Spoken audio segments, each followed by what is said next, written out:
Richard. Okay, thank you, Alexandra. Thank you, Teresa, and thanks to Werner for organizing this. And I'm sorry that it hasn't worked out in person, but at least we can. And this is, as Werner said, this is the first time for me, so I'm not skilled with this particular technology. So it's a very much a trial run for me too. But I'm looking forward to it.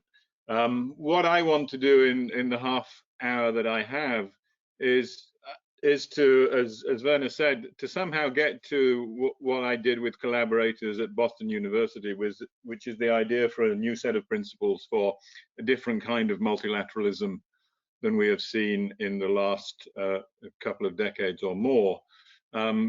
Behind that, I think, is a more substantive body of work that I've done with colleagues here at UNCTAD that we publish in our Trade and Development Report, which is a long-standing UNCTAD publication. But the last three in particular have been very much interconnected in terms of trying to present this kind of alternative view of the multilateral system that we think is necessary to bring about a more inclusive and sustainable world. So this kind of material is, of course, all available on the UNCTAD website for those that want to look into obviously what I have to say will be a truncated version of three fairly substantial reports, but all the material is available on the UNCTAD website. We begin from the idea, and there's a lot of talk about 75 years of the open, liberal international economic order, of course, these days. The UN celebrates its 75th anniversary this year, and the Bretton Woods institutions celebrated their 75th anniversary last year. We do not find this idea of a continuous 75 years of unbroken multilateralism to be very convincing, because we think the world economy and the rules of the world economy changed in very fundamental ways in the late 1970s and early 1980s. And we use the term hyperglobalization. It's not common to UNCTAD. Danny Roderick, Joe Stiglitz, other people have used it to describe that fundamental shift in the workings of the international order.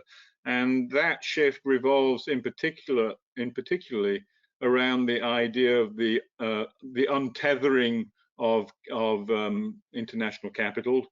Capital flows have become much more footloose, and there's extensive literature on that process of capital becoming more footloose.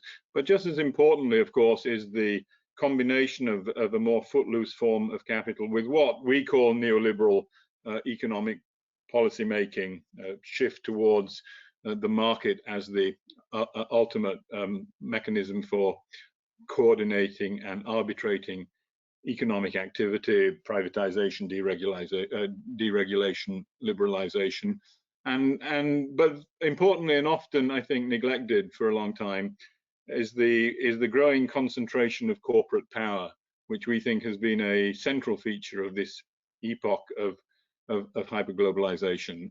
And one of the obvious consequences of that is that there has been an erosion of the kind of social contract that bound countries and communities together in the 3 decades or so after the end of the Second World War, and the feeling that working families and communities are somehow being squeezed by these combined forces of hyperglobalization to create what we see as an age of anxiety. And Werner's comments at the beginning about the coronavirus, I think, are apt, because they are very much linked to this idea of a world in which people are increasingly anxious about the kinds of pressures that they face as workers, as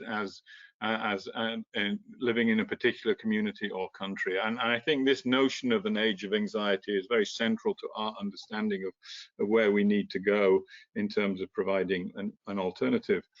But hyperglobalization, as we see it, is driven, I mean, there are certain kind of very powerful driving forces behind these forces of hyperglobalization. One, of course, is the fact that growth in the era of hyperglobalization has become very heavily dependent on debt as an engine of economic growth. And it's a debt-driven growth environment that we've been living in, I think, for the last 2 or 3 decades. And in combination with a shift away from what we see as wealth creation and productive kinds of investments as part of that growth dynamic to what many people would refer to as rent-seeking behavior, and the extraction of wealth or the shifting of wealth from one group of individuals to another group of individuals as being a very central part of the dynamics of hyperglobalization. And of course, if you are looking at communities or your workers as a source of extraction, it's not a very difficult leap to make to looking at the environment in much the same way. It's something to be it's out there to be mined in various ways. And this age of extraction, whether that's extraction in an economic and social sense or an environmental sense, is, I think, a very prominent feature of the era of hyperglobalization. And of course, you put those two forces together, anxiety and extraction, and the great fear that we all face, and young people in particular have demonstrated their concerns about, is that if we continue on this path, it will of course lead to a very serious environmental breakdown, and in its most apocalyptic form, a form of an age of extinction is a very serious possibility. So those are the kind of very broadly speaking, the forces that we see at play now in this epoch of hyperglobalization. But of course, there's nothing particularly natural about this hyperglobalized world. And what we've tried to insist on in the work that we do is that what has happened over the last 20 or 30 years is the rigging of the rules and the norms and policies that shape economic and environmental outcomes to the benefit of the few and against the interests and needs of many citizens, and indeed many countries, particularly in the developing world. And that in an important feature of that rigging of the rules is the way in which economic power and political power have become essentially self-reinforcing. Adam Smith, a long time ago, recognized that wealth was power, and I think that interaction of economic and political power has become a very prominent feature of the age of hyperglobalization. And as a consequence of that, we are now looking at a world which is highly unequal, highly unsecure, unstable, and in which high levels of debt have become a reality for not only governments and households, but for many corporations as well. And the great irony, I think, or one of the great paradoxes, if you like, of this era is, whilst it's been sold as somehow good, this would create a more dynamic economic environment that would be good for business. I mean, it's a business-friendly environment after all, and that because businesses would be more secure in this environment, they would be investing more. This has proved to be a world of insufficient productive investment, huge amounts of financial investment, but not a lot of investment in real stuff, plant, equipment, skills, the things that actually lead to wealth creation.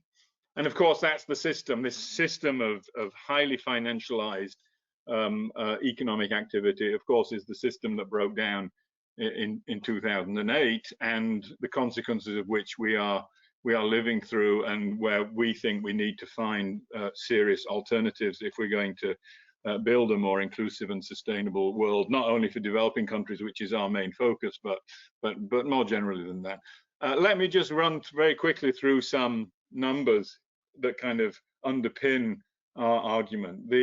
We're quite kind of anyone who's looked at the inequality literature is probably familiar with Branko Milanovic's elephant graph about the way in which inequality has evolved in favor of the top 1% and essentially people in China over the last 20 or 25 years. What we have is what we think, at least our take on inequality, is more in tune with the notion that we're living in a more predatory world than that. Hence the crocodile imagery. The top line here is the share of the increase in the share of the top 2,000 transnational corporations profits in global income, and the bottom green line is the share, the decline in the share of labor income in global income over that same period. And they do essentially mirror each other in the opposite direction. As these TNCs have gained a larger share of global income, the share of working people has essentially declined almost in tandem. And that's I think a very important way of thinking about the inequality story, rather than simply mapping it through household incomes. That focus on functional income, I think, is very important. The figures on the right hand side here are just the way in which the orange line is a measure of financialization. We've taken total external assets and liabilities here as a measure of financialization, although there's lots of different ways of measuring the way in which finance has become a much more important player in people's economic lives. I think importantly, we've married that to the measure of gross fixed capital formation as a share of income, and you can see that both in developed and developing countries, again, as I said, counter to the kind of sales pitch for hyperglobalization, whilst financialization has increased dramatically in both developed and developing countries over this period, capital formation has by and large stagnated or declined. There has been an improvement in developing countries since 2001, as you can see in the bottom line, but the vast majority of that improvement is concentrated in one country, namely China. The debts, as I said, you know, something that's held this hyperglobalized world together over the last 20 or 30 years is the explosion of debt. The world of lending and borrowing has become, in many respects, the dominant driving force of this hyperglobalized world. The stock of total debt has risen some 14-fold since 1980, and very importantly, mainly in the private sector. I mean, there's a lot of, when people talk about debt, they instinctively kind of think of sovereign debt or public debt, but most, as you can see from the diagram on the charts on the right-hand side, are private debt. The green area is private debt, the orange area is sovereign or public debt, and the explosion of debt has been in the private sector, not in the public sector. And behind that explosion of private debt has been rampant deregulation, the rise of mega banks, a highly concentrated financial system, the rise of shadow banking, is also very much part of that world. And so I think that's a very important part of the story of trying to understand the dynamics of this hyperglobalized world. The politics of this world are also something that we are all, I think, concerned of, and we link that, of course, in our work to the rise of neoliberalism and the idea that this is the only game in town. This is the idea of Tina, there is no alternative, which goes back to Mrs. Thatcher in the early 1980s, has been this kind of dominant mantra that we've certainly heard in the development debates over the course of the last few decades, that there is no alternative to opening up, deregulating, privatizing, other than to be North Korea, which is usually presented as the alternative to doing the right things by the neoliberal logic.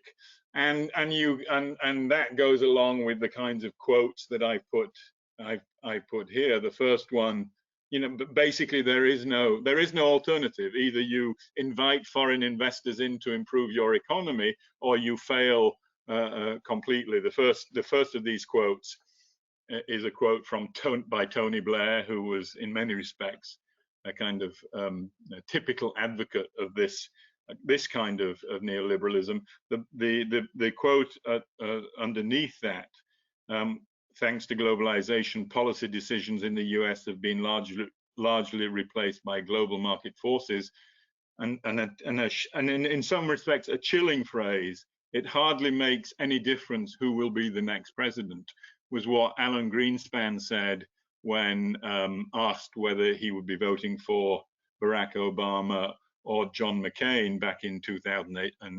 It just doesn't really matter anymore what politics is about, because it's really just global market forces that drive economic outcomes. So I think that kind of logic of no alternative has been the dominant political mantra that has accompanied hyperglobalization. It goes along with this interaction of economic and political power, which the Chicago-based economist Luigi Zingales has referred to as the Medici vicious circle, because that's a world that looks very much like 16th century Florence, and not post-war democratic, post-war social democracy, and that was the origins of multilateralism. And in our world, one of the struggles that we've had to deal with, and which we see as a particularly pernicious feature of this hyperglobalized world, of course, is the rise of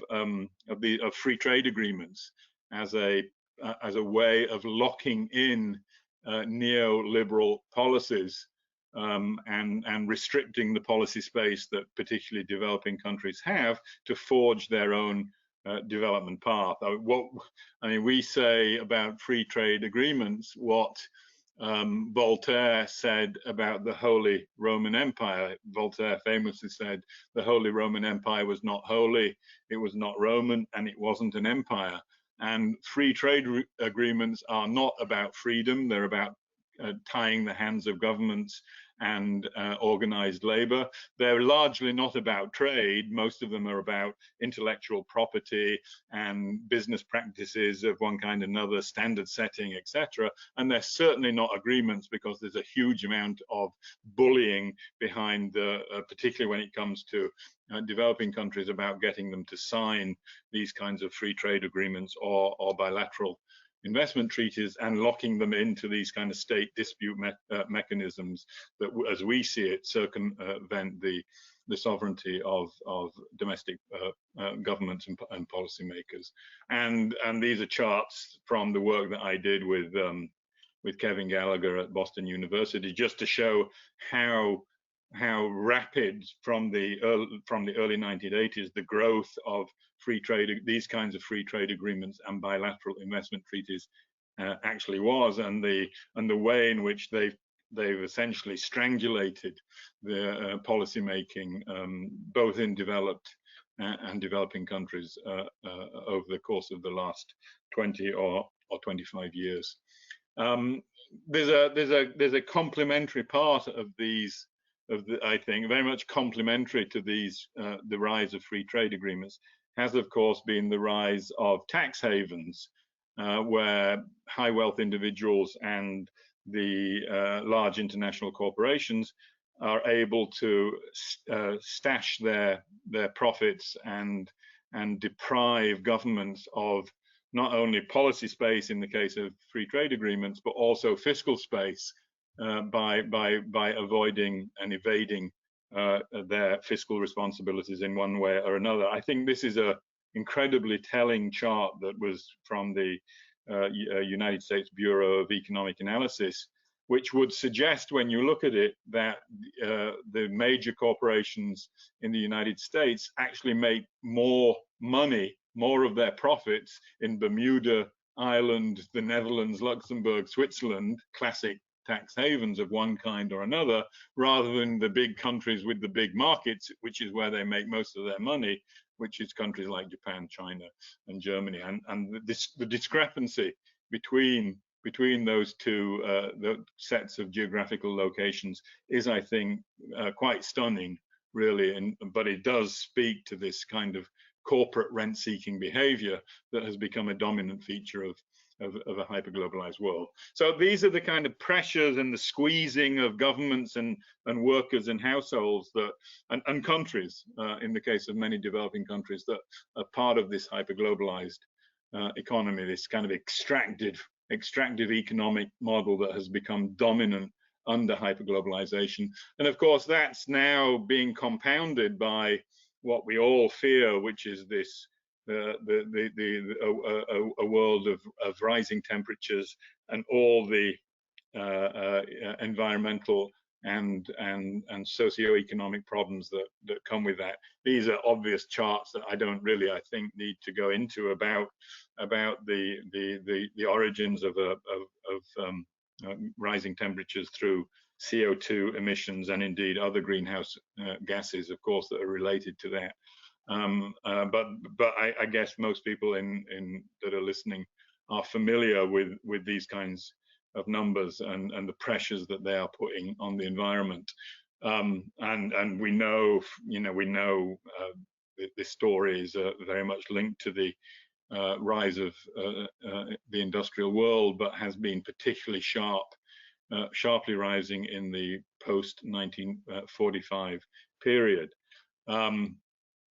These are again reminders that really, the warming world is something that we've seen quite dramatically over the course of the last 2 decades, and worth reminding, of course, that it's the people that are responsible for this warming world ultimately are the few rather than the many. The richest 10% have been responsible for the vast bulk of global emissions, and hence the importance for us when we look at this challenge from a development point of view of insisting that there are differential responsibilities when it comes to actually solving the climate challenge. We were asked to be a bit more modern in our presentations and a bit more social media friendly. This is about as far as I can get in terms of modern social media techniques. But I'm sure you're all familiar with the kinds of headlines that we've seen about increasing extreme weather events, the degradation of soils, the acidification of oceans, the loss of forests across the world, etc. I think I'm sure I don't have to go into great details of that with this audience. I think David Wallace Wells' book on the uninhabitable Earth, which is not really a projection of what's to come, but a discussion of what has been actually happening in terms of these features of the environment over the course of the last decade, and it does make for pretty chilling reading already. And all the projections from the IPCC and the Institute of Energy in I guess in Vienna about what could come if we do begin to edge closer to a 2-degree increase in temperatures is pretty frightening. So this combination of environmental degradation, economic inequalities, social breakdown, from our point of view, cannot be solved under the rules of the game of hyperglobalization, because those rules are responsible, if not always for creating the problems, at least certainly for exaggerating those problems. And the great tragedy for us is the fact that the rules of hyperglobalization have not changed dramatically since 2009, as was promised. And I think that's why we're facing the kinds of problems that we face. In particular, from our point of view, the way that we have to meet these challenges, economic, environmental challenges, is through a massive investment push. And I think all sides agree to that. The World Bank would agree to that. The IMF would agree to that. And we're talking about a very large investments in the orders of we've estimated $2 to $3 trillion per year in developing countries to meet the Sustainable Development Goals. The United Nations in New York has come up with similar numbers. Bernie Sanders, for those who know, came up with a fairly large number just simply for the US to meet the environmental challenges that he saw it would be facing over the next decade. So everyone agrees that we're facing a massive investment challenge.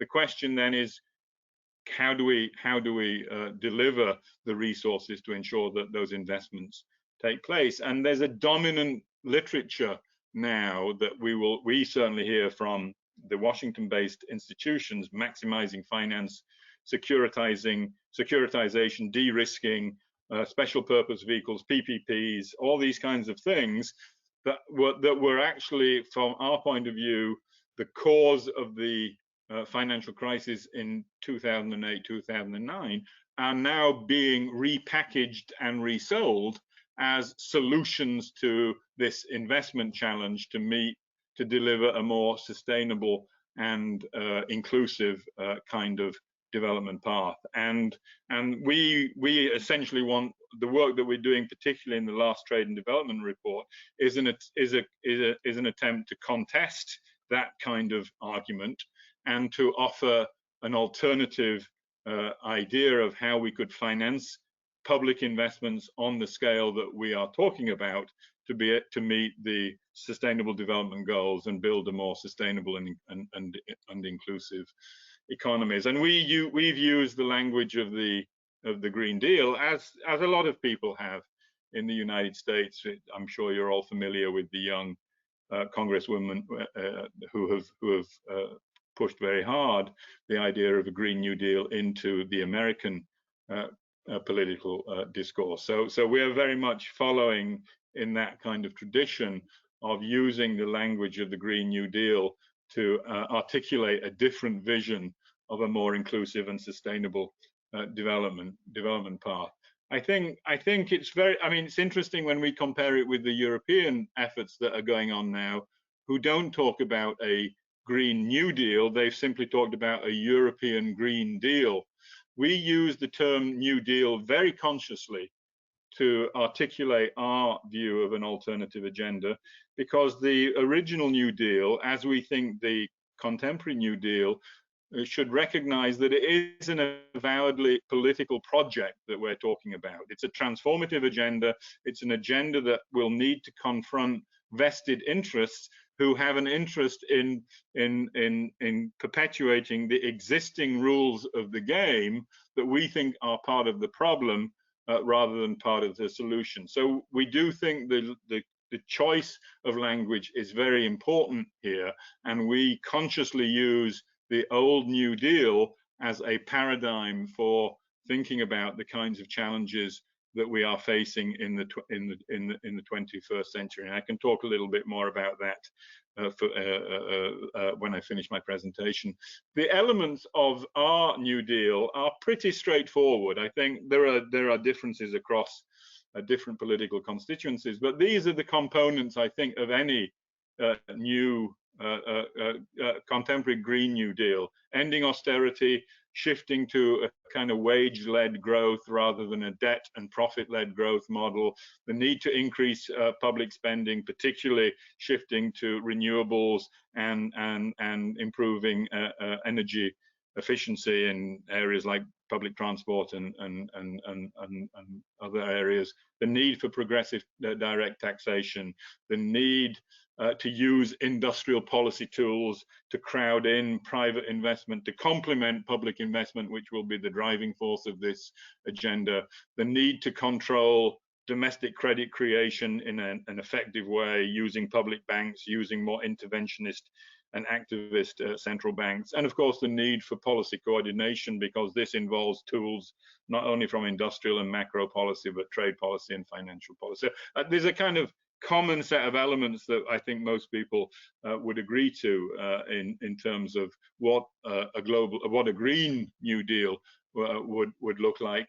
And the first question, of course, that comes up when we articulate this kind of big vision of a large publicly driven economic transformation is, do we have the money pay for this, because we're talking about a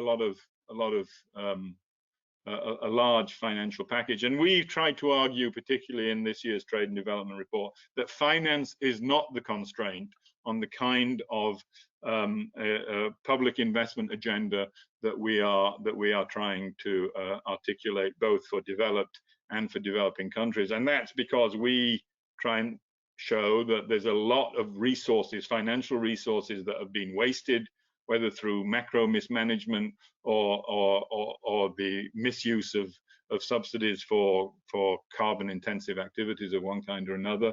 There's a lot of resources that are abused. You know, essentially every year since the early 1980s, private financial markets have created something in the order of $5.3 trillion per year in new financing. The problem is that new financing hasn't gone to the right places. It's gone to fuel financial markets and existing financial assets, rather than creating the kinds of new activities that we want to see. There's lots of hidden resources. For developing countries, there's lots of promised resources in terms of ODA that have never been met by. I mean, the bottom line, and you can look into great detail in the report, the bottom line is the financial constraint is not the binding constraint here when it comes to delivering a global Green New Deal. And other people have made this point. Naomi Klein has made this point. Bob Pollin from the University of Massachusetts in Amherst has made a similar point, that the financial constraint is not the binding constraint when it comes to a global Green New Deal. Of course, our point that I think we have to insist on from where we're coming from is that whilst a lot of the discussion about the Green New Deal has been very northern-centric so far, the US and Europe, you cannot solve the climate problem independently of the development problem, and therefore this has to, whatever we come up with, has to be a multilateral effort to deal with these two problems simultaneously. And that's the big challenge from where I'm coming from, that we have to meet. And some of that is trying to get back to the principles of Bretton Woods. You know, as I said, I think hyperglobalization has broken with the principles that were launched in the early multilateral efforts. And those one of the most important principles on which Bretton Woods was originally conceived was that you have to subordinate finance to the real economy. That's what Keynes and Dexter White and these people made that a central platform of the original Bretton Woods agenda. And in many respects, the Bretton Woods institutions do exactly the opposite. They've become promoters of a footloose kind of capital. So we need to get back to some of these original ideas of the founders of Bretton Woods if we're going to build a more inclusive and sustainable multilateralism. But that's not enough. And we've said that's a necessary but not a sufficient part of getting back to a better and healthier world economy. We need a different set of principles from different set of rules, different set of norms from the ones that we've seen become dominant in this era of hyperglobalization. And to some extent, the Green New Deal refers to this different set of principles that we define here, and these are the kinds of, and this is the work that I've done with the people at Boston University to try and identify this different set of principles for shared prosperity. You know, behind that, I think, are a set of common goals. I mean, the Sustainable Development Goals for people in the UN, of course, are a very important a pathway to this more sustainable and inclusive world. You know, 17 goals, 150 targets, loads of indicators is in many respects a bit too much to swallow, including for many policymakers in the South. We think you can distill those into a rather more simple set of goals around full and decent employment, a just society, caring communities, participatory politics, and a sustainable future. And we tried to take from that starting point, we've identified 5 principles that we think need to guide this more, this healthier form of multilateralism that we want to try and see the world return to. And this idea of rules that are calibrated to these goals, but in which common but differentiated responsibilities are hardwired into the workings of the multilateral system, in which policy space is an integral part of the working of those rules, etc. These are the basic kind of principles that we think should be at the heart of any revival of a healthy multilateral system. So that's very much the work that we're doing now, is to kind of promote these principles, but not only in a kind of philosophical sense, but to think what that also means in terms on the ground of what changes or what additions we would like to see to the multilateral system to be able to deliver on these big promises that the international community has made through the Sustainable Development Goals and the Paris Agreement and the Addis Ababa Action Agenda, etc. And so the kind of reforms that we try and outline, particularly in the 2019 Trade and Development Report, are these kinds of reforms that we think are a necessary part of a healthy international economy and a more decent, in many respects, international economy. So in terms of policy space, that means revising, if not removing, many of the FTAs and IT and bilateral investment treaties that have sprung up over the last 20-25 years. Governments need to have to be encouraged to use capital controls to be able to manage their insertion into the global economy, a crucial part of any, we think, healthy kind of integration. We need to clamp down on corporate tax avoidance in a more vigorous way than even the OECD has begun to do through its BEPS project. We argue for a common unitary taxation system with a minimum global tax rate. And then various ways of apportioning those taxes across the global economy. Obviously, we want to see a debt jubilee. This has been an old, UNCTAD position for a long, long time.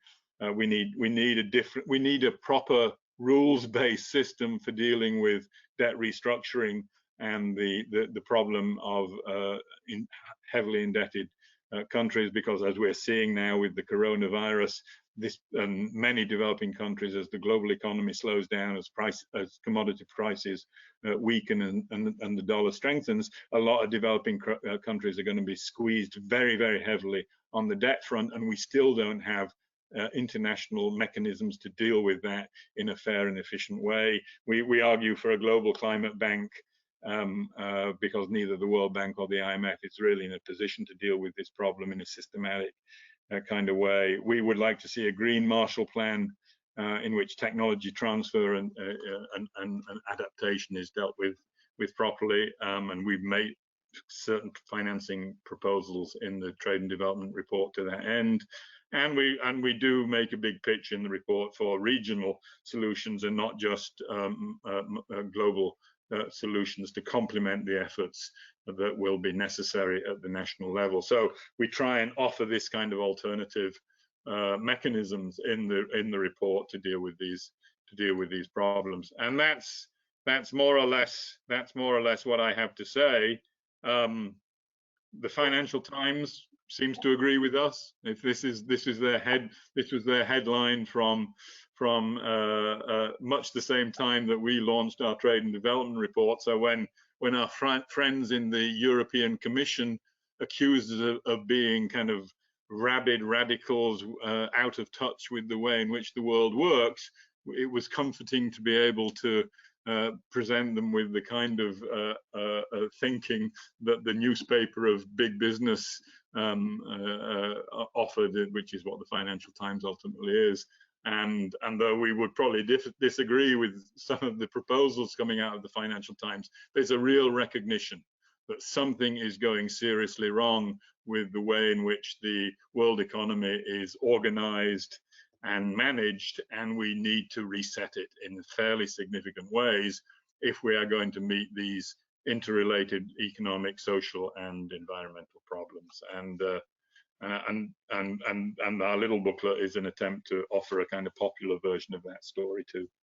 So that's about it from my side. I think I might have gone over slightly my time, but I hope that was of some use to people.